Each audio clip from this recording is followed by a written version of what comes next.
આપણી સાથે આજે જે કંપની ખાસ જોડાઈ રહી છે ડિક્સન ટેકનોલોજીસના મેનેજમેન્ટ છે રિઝલ્ટ્સની ઉપર વાતચીત કરવા માટે અને આગળ કેવી રીતના પ્રોસ્પેક્ટ્સ દેખાઈ રહ્યા છે એના વિશે વાતચીત કરવા માટે આપણી સાથે कंपनी एमडी अतुल लाल जुड़ाई चुके हैं। सर वेरी गुड आफ्टरनून, बहुत बहुत शुक्रिया मेरे साथ आज जुड़ने के लिए। सबसे पहले शुरुआत में यहीं से करना चाहूँगी क्योंकि हम लोग रोबस्ट नंबर्स देख रहे हैं। पिछली बार भी जब हम लोग बातचीत कर रहे थे आपने बताया था ऑर्डर बुक काफ़ी स्ट्रॉन्ग है, वो एक्चुअली हाईलाइट भी हो रहा है। अब यहाँ से मोमेंटम आप कैसा देख रहे हैं, डिमांड की कंडीशन क्या है, कुछ डिटेल्स अगर आप मुझे दे पाएं। ये क्वार्टर के दौरान तो हम लोगों ने ऑपरेशनली भी बेटर नंबर्स देखे हैं, रेवेन्यूज़ के अंदर एक बेहतरीन इजाफा दिखा है और बॉटम लाइन में भी तकरीबन 50% से ज़्यादा का एक मूव आते हुए दिख रहा है। कौन से सेगमेंट सबसे ज़्यादा कंट्रीब्यूट कर रहे थे, इतना ये जो फैक्टर्स सपोर्ट कर रहे थे वो कौन से थे, एक स्नैपशॉट से अगर हम लोग शुरुआत कर पाएँ। Thank you very much. देखिए, करीब 15 अप्रैल से लॉकडाउन है और बहुत सारे बाजार बंद हैं।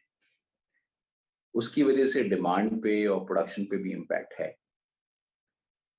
मगर मीडियम टर्म में क्योंकि हमें उम्मीद है कि जून से बाजार दोबारा खुलना शुरू होंगे और जो ऑर्डर बुक ऑलरेडी जो हमारे पास फोकस्ड है हमारे प्रिंसिपल्स की और कस्टमर्स की, वो काफ़ी स्ट्रॉन्ग है। तो मैं उम्मीद रखता हूँ कि जब बाजार एक कैलिब्रेटेड वे में खुलेंगे तो ऑर्डर बुक और बेहतर होगी और जो हमने अपने इंटरनल बजट्स बना रखे हैं जिसमें इस फिस्कल में भी 20-21 के कंपैरिजन में एक अग्रेसिव ग्रोथ प्लान है, हम उस पर डिलीवर कर पाएंगे। मगर अभी एग्जैक्ट नंबर बताना थोड़ा प्रीमेच्योर होगा, मगर ऑर्डर बुक और डिक्सन में हमारी जो पोजीशन है कॉस्ट स्ट्रक्चर पे, फ्रूगैलिटी पे, बैलेंस शीट की स्ट्रेंथ पे, ग्रोथ प्रोस्पेक्ट्स पे, गवर्नमेंट की पॉलिसी इंटरवेंशन और सपोर्ट पे, वो एक बहुत स्ट्रॉन्ग प्लेटफॉर्म पे है। Agreed sir. अच्छा, रेवेन्यू फ्रंट से शुरुआत करते हैं क्योंकि FY21 के लिए जो आप टारगेट लेकर चल रहे थे वो तकरीबन 6,300 करोड़ की बैंड थी, वो तो सरपास हो चुका है। अब FY22 के लिए क्या टारगेट बन रहे हैं, किस तरीके से शेप अप हो रहा है, कुछ डिटेल्स अगर आप मुझे दे पाए। अगर मैं ठीक समझ रही हूँ तो यहाँ से जो टारगेट है वो 10,000 करोड़ है और रेवेन्यू का जो गाइडेंस आपने दिया था, किस तरीके से आप इसके ऊपर आगे आउटलाइन देख रहे हैं, क्या यहाँ से और डिमांड आगे बढ़ती हुई दिख रही है आपको ऑन ग्राउंड सिचुएशन पे, एक आइडिया अगर आप मुझे दे पाएं।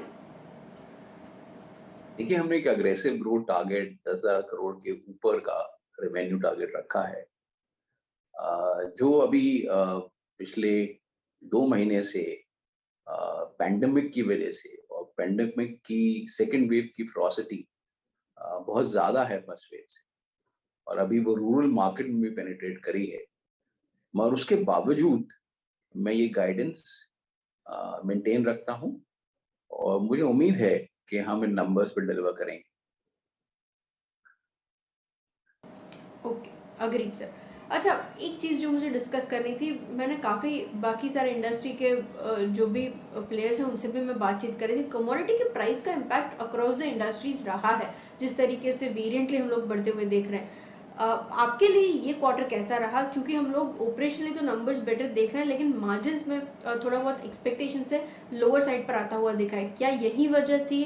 क्या इसके बाद हम लोग प्राइसेस के अंदर और चेंजेस आते हुए देखेंगे? क्या आप जो बाकी के कस्टमर्स हैं आपके उनको पास ऑन कर रहे हैं, ये प्राइस हाइक जो दिख रहा है वो एक आइडिया उसके ऊपर अगर आप मुझे दे पाए किस तरीके से इम्पैक्ट हो रहा है? देखिए, जो लास्ट क्वार्टर में मार्जिन्स पे इम्पैक्ट आया है, उसके 3 कारण हैं। एक कारण सेल मिक्स की चेंज है, जो मेजर कंट्रीब्यूशन है रेवेन्यूज का लास्ट क्वार्टर में, वो हमारा प्रिस्क्रिप्टिव बिजनेस है, एलईडी टेलीविजन, मोबाइल, जिसमें ऑपरेटिंग मार्जिन, क्योंकि ये प्रिस्क्रिप्टिव बिजनेस है, वो थोड़ा कम होता है। मगर इस बिजनेस में अगर कमोडिटी कोई भी प्राइस इंक्रीज होती है तो वो ऑटोमेटिकली पास ऑन होती है कस्टमर को। दूसरा जो रीजन था कि हमारा एक ईसॉप एक्सपेंस था करीब 9 करोड़ रुपए का लास्ट ईयर में, जिसकी वजह से मार्जिन में थोड़ा प्रेशर आया है लास्ट क्वार्टर में। और लास्ट क्वार्टर में करीब 8 साढ़े 8 करोड़ का इम्पैक्ट हमने लिया है इस ईसॉप एक्सपेंस की वजह से, जो एक नॉन कैश एक्सपेंस है। तीसरा डेफिनेटली एक सुपर साइकिल है कमोडिटी प्राइस इंक्रीज की, जिसका जो नवंबर 2020 से शुरू हुई, उसका इम्पैक्ट पड़ा। तो कुछ वर्टिकल में जिसको हम ओडीएम वर्टिकल कहते हैं, हम पूरा solution Dixon design solution customer को ऑफर करते हैं। तो कुछ वर्टिकल में हमने लास्ट क्वार्टर में पास ऑन किया था, और कुछ वर्टिकल में हम पास ऑन नहीं कर पाए, उसमें लैग था। तो उसमें उस वर्टिकल में हमने करंट क्वार्टर में काफी हद तक अपने प्रिंसिपल्स को पास ऑन कर दिया है।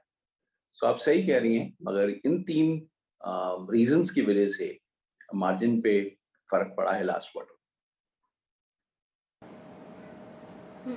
ओके, और वो स्टेबलाइज नेक्स्ट क्वार्टर ऑनवर्ड्स हो जाएगा, या फिर जो हम लोग अभी भी देख रहे हैं इन्फ्लेशन, वो इम्पैक्ट करेगा कमोडिटी का?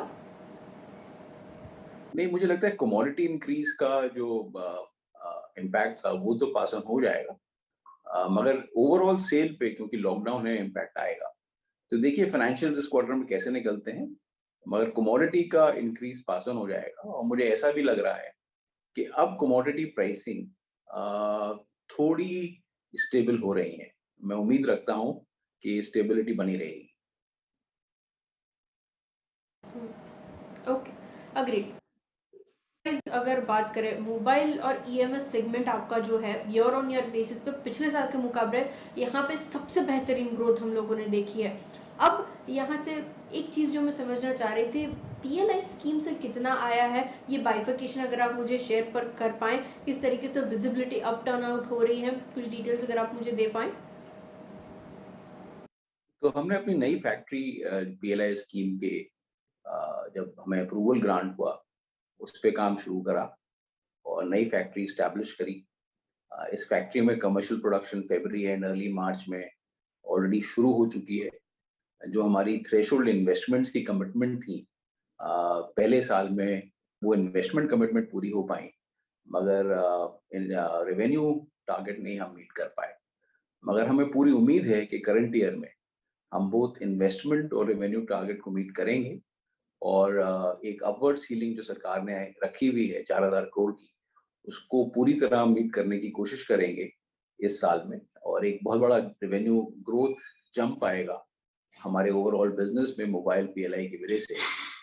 उसमें हमें काफी श्योरिटी है कि एक mobile under the PLI scheme एक बहुत इंपॉर्टेंट रेवेन्यू जनरेटिंग वर्टिकल होगा डिक्सन के लिए। ओके, अच्छा, पिछले साल में नोकिया और मोटरोला की तरफ से भी जो ऑर्डर, उसका क्या अपडेट है? क्या वहाँ पे चीज़ें शुरू हो चुकी हैं?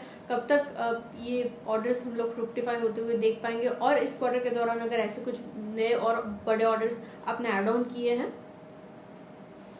तो जो आपने कस्टमर्स के नाम मेंशन करे, उन दोनों के लिए कमर्शियल प्रोडक्शन शुरू हो चुकी है।